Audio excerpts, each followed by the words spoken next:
জায়গাতে already box বাজার পর বন্ধ হয়ে গেছে, আর আমি অলরেডি স্নান করে এসে গেছি, আর এই যে ধূপ হাতে নিয়ে এসে গেছি। আর আমাদের পতাকাটা খুব সুন্দর বাতাসের সঙ্গে উড়ছে।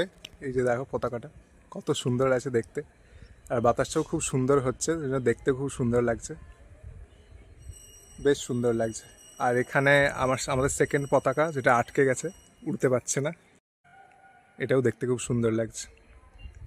এই পতাকাটা আমাদের বহু বছরের পুরনো পতাকা, যেটা আমাদের মানে সবসময় আমাদের সঙ্গে আছে, এটাকে আর চেঞ্জ করা হয়নি। এই পতাকাটা আমাদের সেই আমি ছোটোবেলা থেকেই দেখছি এই পতাকাটাই আমাদের সবসময় তোলা হয়।